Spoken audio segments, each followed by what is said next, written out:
अतुल, तुम यहाँ क्या कर रहे हो? अरे तुम्हें शर्म नहीं आ रही क्या? मैं तुम्हारे दोस्त की बहन हूँ। नहीं, मुझे लगा ये प्रवीण का कमरा है इसलिए मैं। अच्छा, बेवकूफ समझ के रखा है मुझे? हाँ, तुम्हें पता नहीं दादा का कमरा कौन सा है? छूना क्यों? छुआ मत मुझे, दूर रहो मुझसे, दूर रहो मुझसे। क्या हुआ? दादा, मैं कपड़े चेंज कर रही थी और ये अतुल मुझे वहां से झांक झांक के देख रहा था। मोनिका, तुम्हें ठीक से दरवाजा लगाना चाहिए था ना। दादा, मोनिका देखो, इस पे गुस्सा होने की जरूरत नहीं है। अरे होने वाला पति है तुम्हारा, और वैसे भी नेक्स्ट ईयर इसके साथ शादी होने वाली तुम्हारी।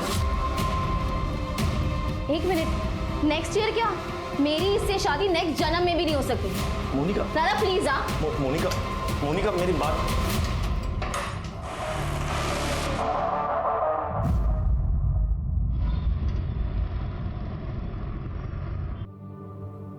बाबा ये तो समझ रहे। हाँ। अरे अभिजीत, अरे घर का राशन खत्म हो गया है और लाइट का बिल भी नहीं भरा अभी तक। प्लीज थोड़े पैसे दे दो। इससे पैसे ले लेना। इस महीने का सारा खर्चा मैंने इसे पहले से ही दे दिया। क्या? पैसे? वो ना एक्चुअली सारे पैसे मैंने दोस्त के साथ एक स्कीम में इन्वेस्ट कर दिए। क्या? फिर किसी वाहियात काम में पैसे बिगाड़े होंगे तूने। बाबा, आप लोगों को कुछ पता है कि ये क्या करती है, कहाँ जाती है? बस अपने दोस्तों के साथ पार्टी और मजे करने में मेरे पैसे बर्बाद करती रहती है। आपके पास कोई हिसाब है? मैं आज के बाद पैसे नहीं देने वाला। अरे लहा नहीं थी, नादानी में गलतियां होती है। तू तो तीसरे आगे से लगलस, कुछ कर रही है ना वो। ऐसे में कभी फायदा कभी नुकसान होता है। तू क्या चाहता है, ये नकारी बैठी रहे? ये सिर्फ नुकसान करवा सकती है, और मैं अपने मेहनत के पैसे इस तरह से बर्बाद होते हुए नहीं देख सकता। शोभा, अभिजीत सही बोल रहे हैं। मुझे बताओ, तुम कब तक कविता की गलतियों पर पर्दा डालती रहोगी? लगता है गांव की पुश्तैनी जमीन बेचकर ही गुजारा करना पड़ेगा अभी। जो करना है कर लो, पर आज के बाद मैं पैसे नहीं देना। अब तो घर जाने को भी डर लगता है। वही चिक चिक अनाप शनाप खर्चे, मेरी थोड़ी बहुत सैलरी भी कम पड़ जाती है। मैं कुछ मदद करूँ क्या? देख मोनिका, तुम अमीर हो, पर मैं इतना भी गरीब नहीं कि तेरे भाई से मदद लूं। एटलीस्ट मेरी ये खुददारी प्लीज बची रहे। हाँ, लेकिन उस घर से मैं कंटाल गया हूँ। सोचता हूँ कि कहीं दूर चला जाऊँ। अभिजीत, तुम जहाँ भी जाओगे ना, मुझे साथ में लेकर जाओ प्लीज। लेट हो रहा है, हमें निकलना चाहिए ना। ठीक है, चल।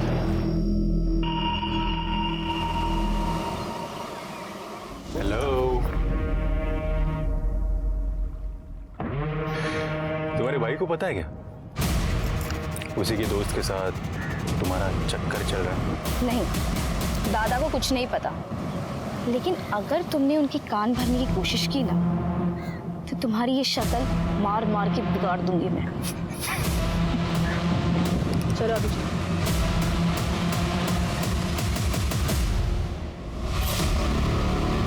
कई बार अचानक किसी हादसे का शिकार होकर खत्म हो जाता है, और कभी कभी अपने इसी भरोसे के चलते जिसमें दर्ज कुदरत का करिश्मा देखने वालों को न सिर्फ हैरान कर देगा, बल्कि आप ये सोचने पर भी मजबूर हो जाएंगे कि क्या सचमुच मरने वाले की रूह भी वापस लौटकर अपने लिए इंसाफ की मांग करती है।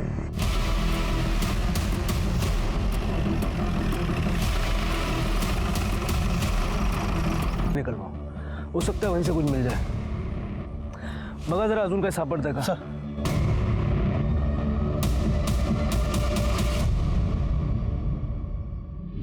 सर, क्राइम सीन पे जो पेट्रोल का कैन मिला था और उसके ऊपर जो फिंगरप्रिंट थे सर, हमारे डेटाबेस में किसी से मैच नहीं कर रहे सर। और फॉरेंसिक ने कंफर्म किया है कि वो मेल की बॉडी है। एक बेल्ट का बक्कल भी मिला था। आसपास के रोड की सीसीटीवी में कुछ मिला है? नहीं सर, कुछ भी सस्पिशियस नहीं दिखा है। शिरके एक काम करो, सारे मिसिंग कंप्लेंट्स चेक करो। ठीक है सर।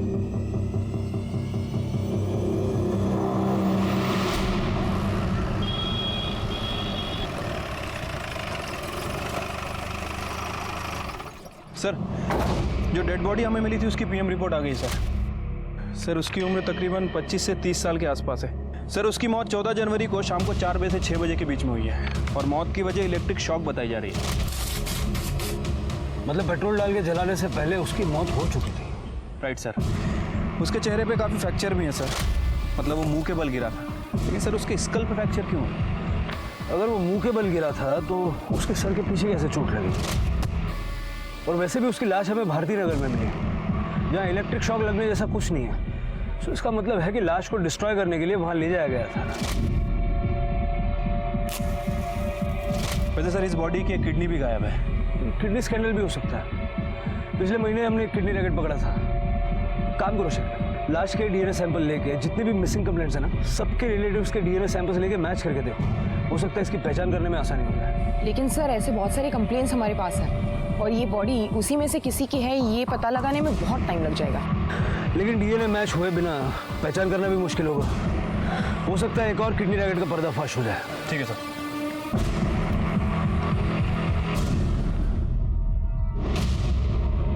तमाम कोशिशों के बावजूद पुलिस को ना ही उस अनजान लाश की शिनाख्त में कोई कामयाबी मिल रही थी और ना ही कातिल का कोई सुराग मिल पाया। लेकिन 2 साल बाद अचानक एक ऐसी अजीबोगरीब घटना घटी कि खुद पुलिस भी हैरान रह गई। वो ऐसा वाकया था जिस पे भरोसा करना मुश्किल था, लेकिन कई बार वो होता है जिसकी कल्पना हम सपने में भी नहीं कर पाते।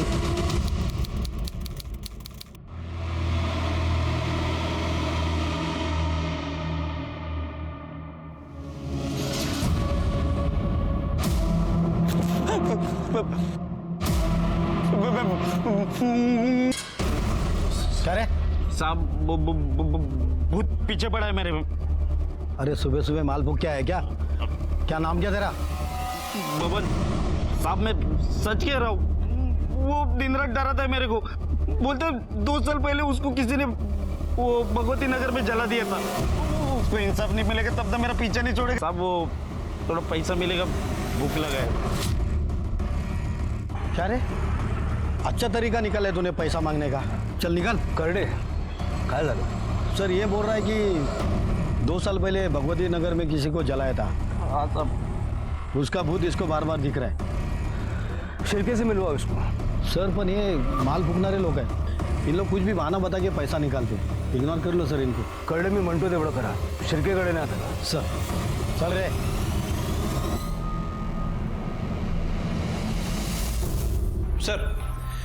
सर 2 साल पहले भगवती नगर में कोई जली हुई लाश नहीं मिली थी।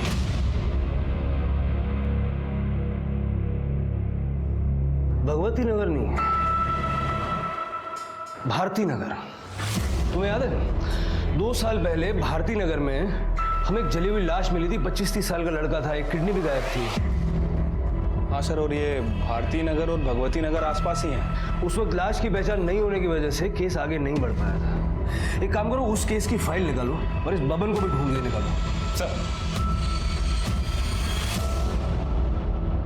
साहब जो कुछ है ना वो बड़े सबको सच सच बता दे। सर आ बघा माल फुकत पार्टी बसला होता। नाम क्या है तेरा? बबन। बबन, तेरी ये भूत वाली कहानी है मजेदार, लेकिन तेरी बात पे कोई विश्वास क्यों करे? यकीन मानिए साहब, मैं सच बोल रहा हूँ। उस भूत ने मेरा जीना हराम कर दिया है। वो नशा भी कितना भी कर लूं, फिर भी वो सपने में आ ही जाता है। क्या बोलता है? मुझे इंसाफ दिला दो, या और आगे भी कुछ बोलता वो? मतलब वो आके डरा था मेरे को साहब।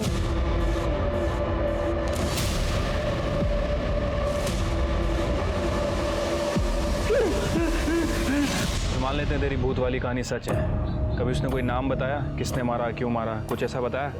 हाँ साहब, अभिजीत। और कुछ? क्या हुआ, कैसे हुआ? अरे साहब मैं सच बोल रहा हूँ, मेरे को कुछ नहीं मालूम है साहब। मैं आपके हाथ जोड़ता हूँ, मेरे को इस भूत से बचा लो। किसी दिन इसके डर से मैं मर जाऊंगा साहब। ठीक है, अभी निकल, लेकिन इधर उधर भागना मत। ठीक है साहब। इस भवन का भूत उतारना पड़ेगा, जरा नजर रखो इसमें। सर शिरके, 2 साल पहले की मिसिंग कंप्लेंट्स दोबारा चेक करो। उसमें अभिजीत नाम के 25-30 साल के लड़के की कोई कंप्लेंट है क्या, जरा देखो। ठीक है सर।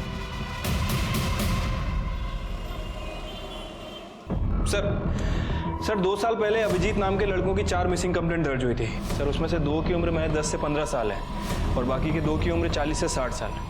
सर मुझे लग रहा है कि हम इस नशेड़ी बब्बन की बातों को कुछ ज़्यादा ही सीरियस ले रहे हैं। मतलब सर ऐसा तो केवल फिल्मों में होता है कि लाश खुद सपने में आती है और उसे किसने मारा है खुद बताती है। बात तो तुम्हारी सही है शिरकेट, लेकिन इस अनसॉल्व केस के लिए बबन की कहानी एक ब्लाइंड लीड की तरह है। मुझे नहीं लगता हमें चांस लेना चाहिए। एक लास्ट ट्राई करके देखते हैं ना। ठीक है सर, बताइए फिर क्या करना है। एक काम करो, भारती नगर में जहां हमें वो जली हुई लाश मिली थी ना, उसके 25 किलोमीटर के रेडियस में 25 से 30 साल की उम्र के अभिजीत नाम के जितने भी लोग हैं सबकी एक लिस्ट बनाओ। देखो उनमें से कोई मिसिंग है क्या। Okay sir. इतनी चक्कर क्यों डालते हैं?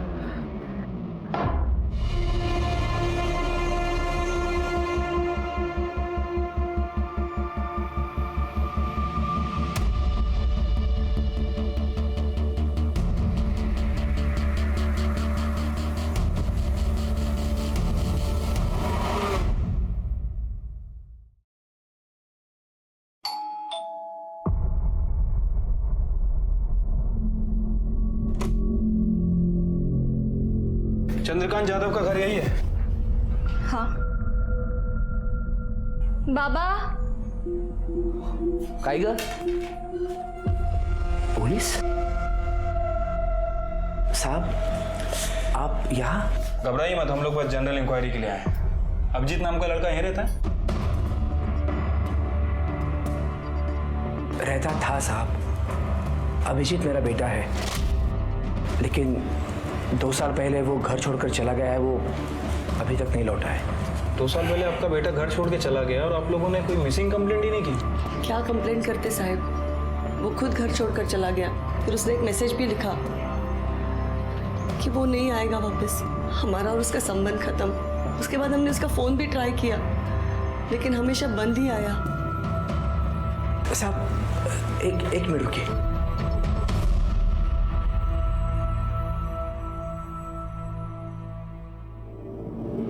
ये देखिए सर, 2 साल पहले उसने ये मैसेज किया था।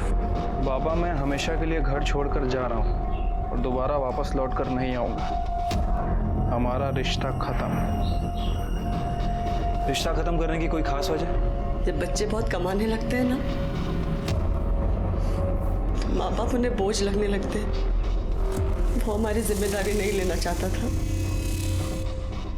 लेकिन आप ये सब क्यों पूछ रहे हैं? देखिए 2 साल पहले हमें एक बॉडी मिली थी और हमें शक है कि वो अभिजीत की ही बॉडी है। क्या?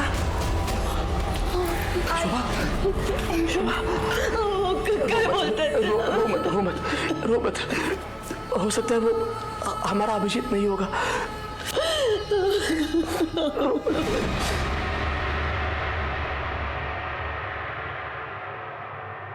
अभिजीत यादव, शिरके यादव फैमिली का डीएनए सैंपल ले लो। लाश का डीएनए रिपोर्ट तो हमारे पास है ही। अगर ये दोनों सैंपल मैच हो जाते हैं ना, ये गुत्थी सुलझ जाएगी। राइट साहब।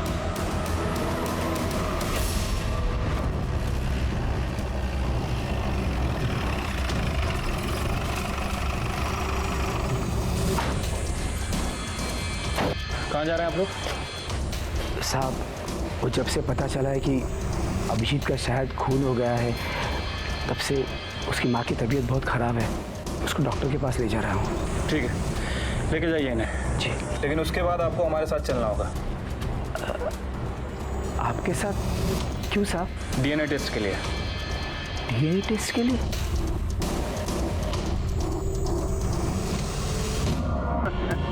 मुझे माफ कर दो, मेरा पीछा छोड़ दो। मैं जितना कर सकता था मैंने कर दिया है। अब इससे ज्यादा मैं पुलिस के सामने मुंह खोलूंगा तो खुद मुझे में पहुंच जाऊंगा।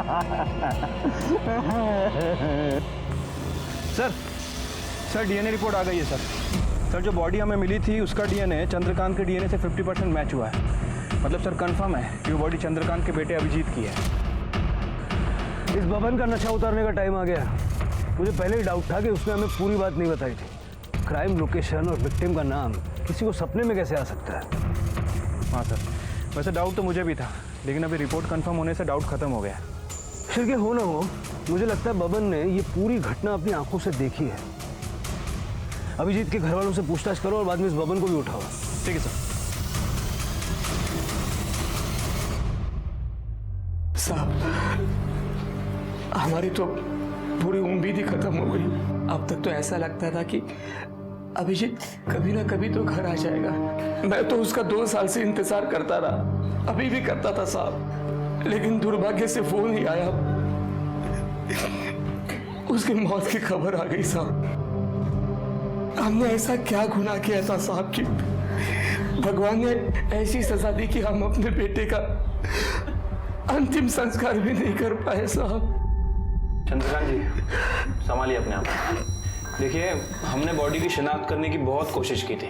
फिर पीएम रिपोर्ट से हमें पता चला कि उस बॉडी की एक किडनी गायब है। तो हमें लगा कि शायद ये कोई किडनी रैकेट का मामला हो। नहीं साहब, कोई किडनी रैकेट का मामला नहीं था। दरअसल कुछ साल पहले मेरी एक किडनी खराब हो गई थी, तो साहब अभिजीत ने उसकी किडनी मुझे देकर मेरी जान बचाई थी साहब। अभिजीत की किसी के साथ कोई दुश्मनी, कोई लड़ाई, कोई झगड़ा? हमारा बेटा तो बहुत अच्छा लड़का था, खूब कुड़ी होता तो उसकी किसी के साथ क्या दुश्मनी हो सकती है?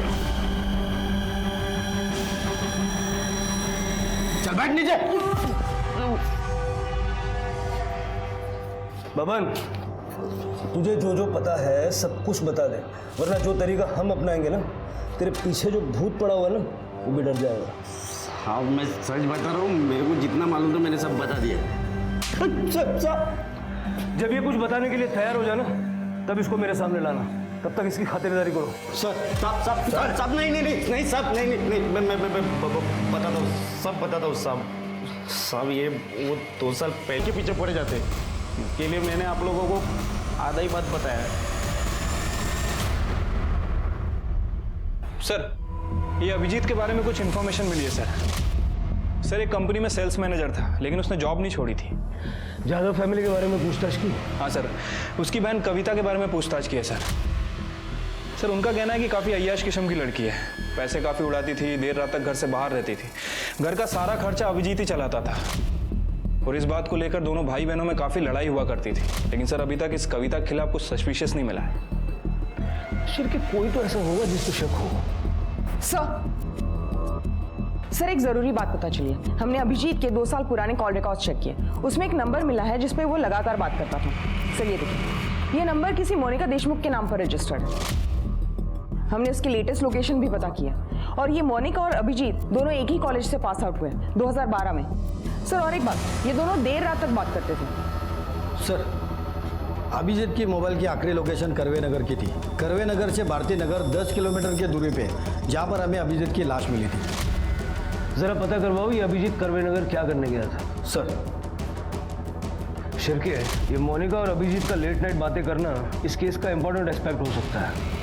हो सकता है वो यहीं से कोई बड़ी लीड मिल जाए। इस मोनिका से बात करनी पड़ेगी।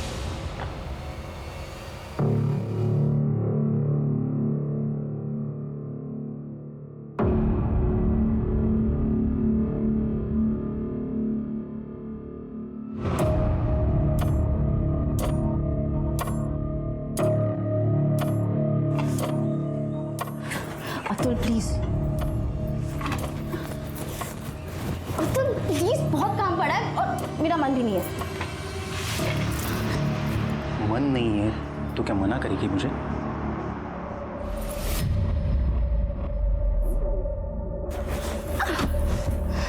तेरी ये हिम्मत? पति हूं तेरा मैं। कौन? पति। क्यों करते रहते हो अतुल रोज रोज? क्या बिगाड़ा मैं तुम्हारा? किसे लायक है तू? चल, अब ये हुलिया ठीक कर ले। 10 मिनट का काम है मेरा, मैं वो काम करके वापस आ रहा हूँ। उसके बाद अगर तू मुझे मेरे बेडरूम में मेरा इंतजार करते वक्त नहीं मिली ना, तो तेरा हुलिया नहीं, तेरा चेहरा भी बिगाड़ दूंगा मैं।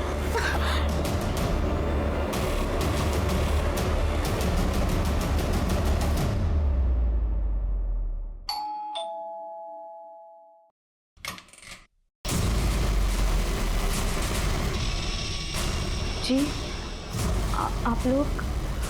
मोनिका, जी कहिए।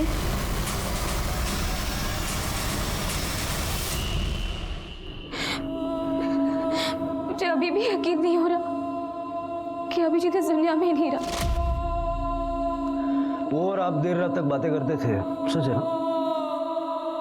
हाँ, तो उसका फोन बंद था।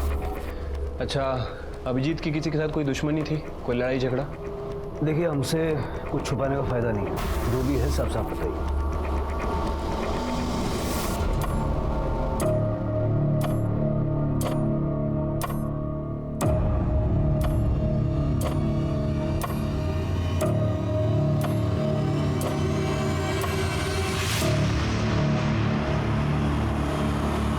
पता नहीं, जो भी है। दादा दादा दादा दादा रोको रोको दादा। शर्म नहीं आती? चुकी नहीं है दादा, एक कहाँ चुकी नहीं है? कहाँ चुकी नहीं है? दोस्त के बहन के साथ गुलछर्रे उड़ाने गलती नहीं है? हाँ? तेरे को समझ नहीं आता? दोस्त बनके ऐसे धोखा दे रहा, शर्म नहीं आती तेरे को? देख देख प्रवीण, मैं मोनिका से प्यार करता हूँ और मैं उसे कोई धोखा नहीं दे रहा हूँ। मैं मोनिका से शादी करना चाहता हूँ। इसके आगे एक भी वर्ड बोला ना तो इधर किधर जमीन में गाड़ दूंगा, समझा? औकात में रहे अपनी। कम से कम अपना स्टेटस तो देख लिया होता। अमीर लड़की दिखे नहीं, फंसाना शुरू। दादा नहीं, दादा नहीं। हम दोस्त है इसलिए तेरे को जिंदा छोड़ रहा, समझा? औकात नहीं भूलने का अपनी, समझा? चल चल अंदर, भूलने का नहीं। हाँ,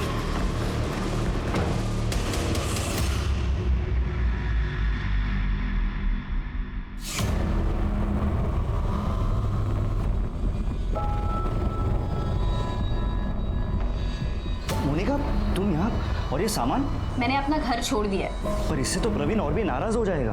अब चाहे जो भी हो जाए अभिजीत, मैं यही रहूंगी। और तुमने मुझसे शादी का प्रॉमिस किया था, उसका क्या हुआ? हाँ मोनिका। देखो देखो अभिजीत, मोनिका, अगर तुम दोनों शादी करना चाहते हो तो कर सकते हो, हमें कोई एतराज नहीं है। कौन अगर? मोनिका, मोनिका, मोनिका तुझे अपने घर की इज्जत का जरा भी ख्याल नहीं। चल मेरे साथ। दादा चल मेरे साथ, चल मेरे साथ। मोनिका, मोनिका, मैं इससे अभी नस काट लूंगी। दूर रहो मुझसे। मोनिका, रख दो उसे। मोनिका बात सुन मेरी, फेंक दे वो चाकू, फेंक देना। तुझे पता है तेरी खुशी के आगे मुझे कुछ नहीं चाहिए। तू जो कहेगी ना वैसे ही होगा। मैं खुद तुम दोनों की शादी करवाऊंगा, ठीक है? प्रॉमिस। रख दे बेटा। खरस दादा, हाँ। मैं बता नहीं सकती मैं कितनी खुश हूँ। उसके बाद सब ठीक हो गया था। प्रवीण दादा को भी अभिजीत से कोई प्रॉब्लम नहीं थी। वो हमारी शादी भी कराने वाले थे, पर फिर अभिजीत कहीं चला गया। लेकिन मैंने सपने में भी नहीं सोचा था कि उसका कोई खून कर देगा।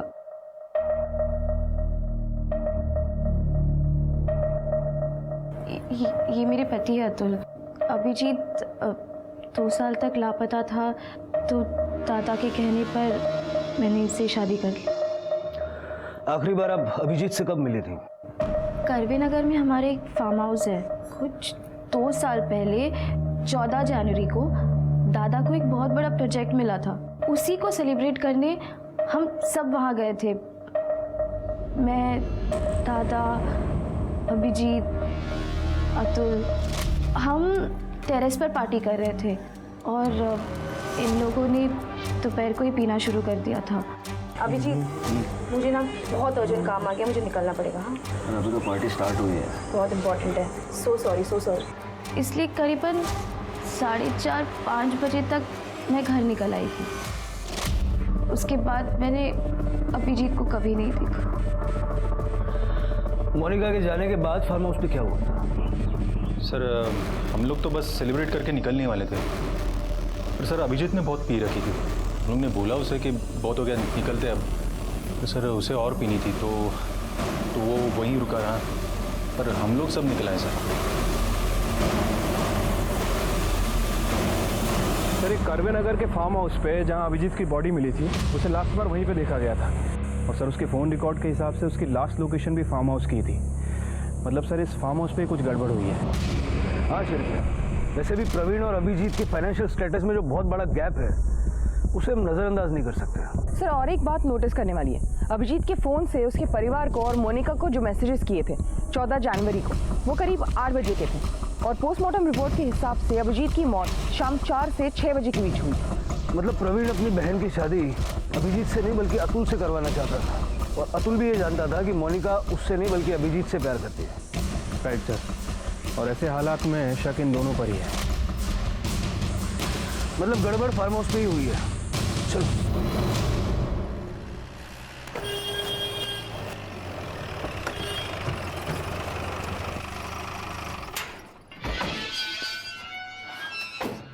देशमुख फैमिली का फार्म हाउस है नहीं? हाँ सर।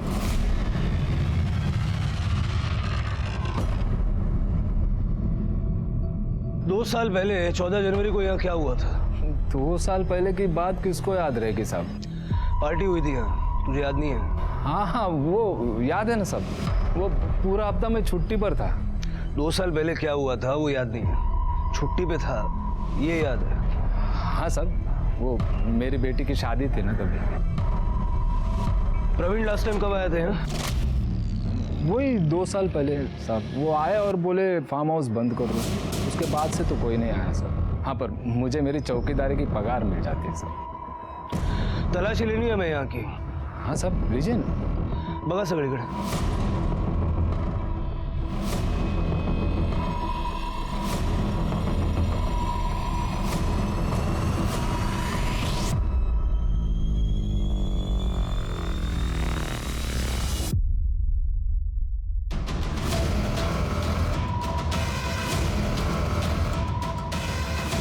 शिरके, कुछ मिला क्या? नहीं सर, यहाँ बहुत सारी शराब की बॉटल्स हैं। लगता है यहाँ पे रेगुलर पार्टीज होती थी।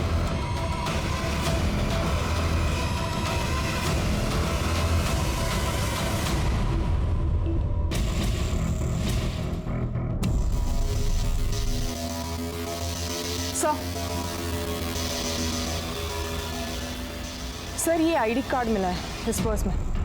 अभिजीत जाधव।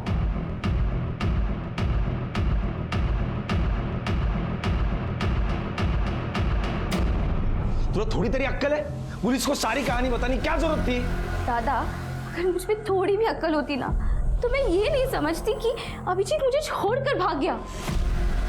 लेकिन उसके साथ जो हुआ वो कितना बुरा हुआ। अरे जो हुआ उसका मुझे भी दुख है, लेकिन अब क्या करूं? दादा, हमें अभिजीत को इंसाफ दिलाने के लिए पुलिस की मदद करनी चाहिए। लेकिन आपको इतना गुस्सा क्यों आ रहा है? मूर्खासारखं काहीतरी बोलू नको। अगर न्यूज में अपना नाम उछाला गया तो किसके बिजनेस पर असर होगा? मेरे ना। समझ रही है बात को? सर, इस करवे नगर के फार्म हाउस में कुछ ना कुछ तो जरूर हुआ है। मैं भी वही सोच रहा था। शिरके, 2 साल पहले जब अभिजीत की लाश हमें मिली थी उस वक्त वहाँ एक पेट्रोल का कैन भी मिला था। उस पर जो फिंगरप्रिंट्स थे वो हमारे रिकॉर्ड्स में होंगे, लेकिन उस वक्त इस केस के लिए कोई सस्पेक्ट नहीं था। एक काम करो, 2 साल पहले 14 जनवरी को उस फार्म हाउस पे जितने भी लोग मौजूद थे उन सबके फिंगरप्रिंट्स लो और उनका लोकेशन निकालो। Right sir. अभिजीत हमारा दोस्त था सर। उस दिन से उसका गायब होना, फिर उसकी मौत की खबर सुनकर हम भी बड़े दुखी है सर। सर उस दिन फार्म हाउस से हम लोग निकल गए थे, वो अकेला ही था। कौन कहा था ये तो जल्दी पता चल जाएगा। सर हम लोग सच कह रहे सर, हम लोग फार्म हाउस से निकल गए थे। हमने तो सब बता दिया, फिर भी आप बार बार हमें क्यों परेशान कर रहे हैं सर? देखो, अगर तुम लोग इनोसेंट हो तो डरने की कोई जरूरत नहीं। सच तो जल्दी सामने आएगा ही।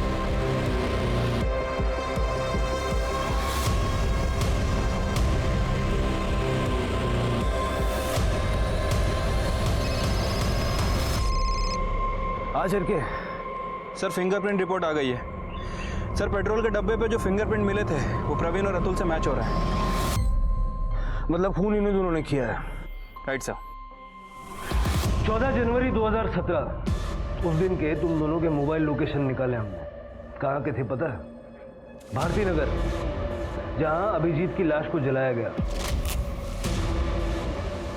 वहाँ हमें पेट्रोल का कैन भी मिला था, उस पे तुम दोनों के फिंगरप्रिंट्स हैं। सर हमारा यकीन कीजिए, हमने अभिजीत को नहीं मारा।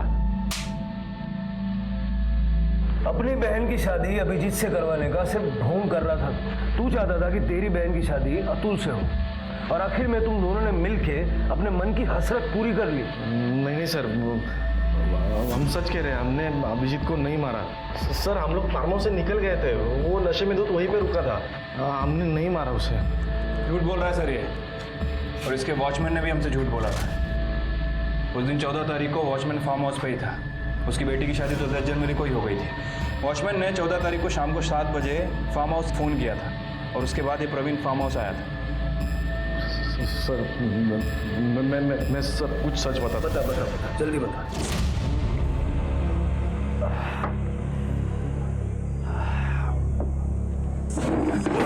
अबे आराम से गिरा देगा सब कुछ यार। तू क्या कर रहा है यार? जो चढ़ गए आराम से।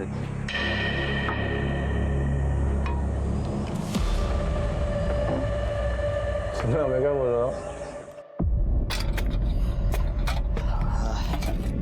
अरे क्या कर रहे हैं यार? अबे ऊपर मत जा अभिजीत, ओपन वायर है, शॉक लग जाएगा। अबे कुछ नहीं होगा यार, आजा। अरे पिया हुआ है, तू उधर मत जा भाई, नीचे आ जा। उस शाम हमारी पार्टी ठीक ठाक चल रही थी, लेकिन अचानक तब हमारे क्लाइंट का मुझे कॉल आया। अभी मेहता का कौन है? क्लाइंट अपना। हेलो, हाँ सर। हाँ सर पहुँचता हूँ। ए भाई हम लोग जा रहे हैं, आ रहा है क्या तू? लेकिन वो आने के लिए तैयार ही नहीं था। फिर हम लोग निकल गए। फिर 1-1.5 घंटे के बाद वॉचमैन का मुझे फ़ोन आया।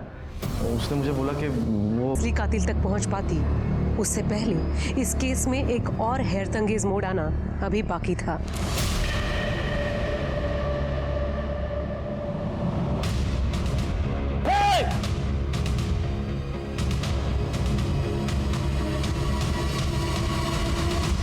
सर मैंने कुछ नहीं किया सर।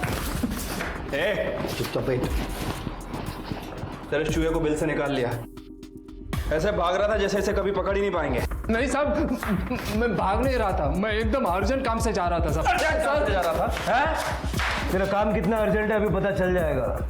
शिरके, इसके घर की अच्छे से तलाशी लो। अभिजीत के केस से जुड़ी कोई भी चीज़ हो ढूंढ निकालो, देखते हैं कब तक सच छुपाता है। ठीक है सर, चुपचाप बैठे रहे।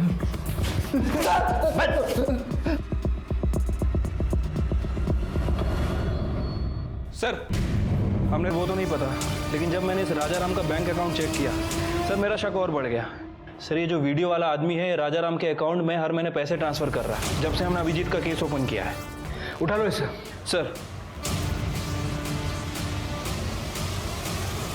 क्या कह रहे हो आप इंस्पेक्टर साहब? ये सरासर गलत है। मैं अपने बेटे को क्यों मारूंगा, वो भी जान से? अरे साहब मैंने कभी चाटा भी नहीं मारा उसको। करने आना चला। सर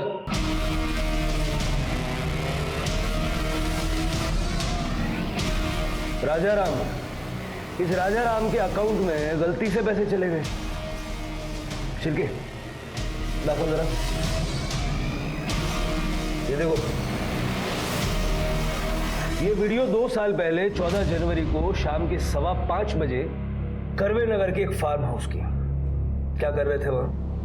मैं कहीं नहीं गया था। अभिजीत को मारते वक्त तो तुमने अपना फोन स्विच ऑफ रखा था, लेकिन जब उसकी लाश को जलाया भारती नगर में, वहां तुम्हारा फोन स्विच ऑन था।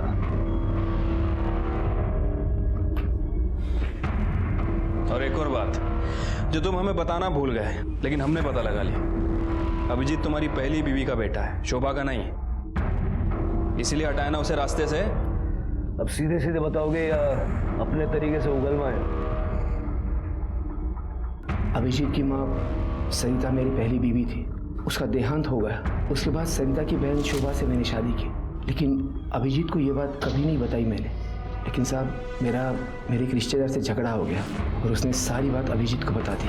उसको पता चला कि उसकी माँ उसकी सौतेली माँ है, तब से वो डिस्टर्ब हो गया साहब। ये कविता जो है वो मेरी और शोभा की बेटी है। पहले कविता और अभिजीत के बीच में भाई बहन का रिश्ता था, लेकिन ये बात समझने के बाद बाबा बर्दाश्त की भी हद हो गई है। जितनी भी जमीन बची है ना, उसमें इसका सिर्फ 20 से 25% है, बाकी सारा हिस्सा मेरा है। कुछ भी हो जाए लेकिन मैं अपना हिस्सा इसके साथ नहीं बांटने वाला। घर में हिस्से को लेकर, प्रॉपर्टी को लेकर रोज झगड़े होते थे और उससे मेरी परेशानियां बढ़ती गई और मुझे मजबूरन अभिजीत को मारने का प्लान बनाना पड़ा। अरे हाँ भाई, मैं शाम तक फार्म हाउस में पहुंच जाऊंगा। अरे मैं श्योर 100% आ रहा हूँ। मैं दोपहर में वहां जाकर छिप गया था और मौके के इंतजार में था और साहब वैसा मौका मिला भी। शाम के समय अभिजीत के एक दोस्त सब निकलने लगे। वॉचमैन भी किसी काम के लिए बाहर गया था और फिर सब मैंने मौके का फायदा उठाया। लायक नहीं हूं तुम। जिस तरह की मौत अभिजीत मरा है ना, उससे भी दर्दनाक मौत तुम्हें मिलनी चाहिए। बेटे अभिजीत के खून के आरोप में चंद्रकांत जाधव को कड़ी सजा मिली। सबूत मिटाने के जुर्म में अतुल और प्रवीण को भी जेल की हवा खानी पड़ी। वहीं अभिजीत की निर्मम हत्या के बाद इस बात पर यकीन करना मुश्किल है कि खून का रिश्ता दुनिया में सबसे मजबूत रिश्ता होता है। इसलिए स्वार्थ, अहंकार और बदले की भावना को परे रखकर ऐसे किसी भी अपराध में शामिल होने से पहले एक बार बाद में होने वाले भयंकर परिणामों के बारे में भी जरूर सोचें। अब मैं सोनाली कुलकर्णी आपसे विदा लेती हूँ। कल फिर मिलेंगे क्राइम पेट्रोल सतर्क जस्टिस रीलोडेड में एक नए केस के साथ। तब तक मास्क पहने, सैनिटाइजर का इस्तेमाल करें, अपना और अपने परिवार का ख्याल रखिए। देखते रहिए क्राइम पेट्रोल सतर्क।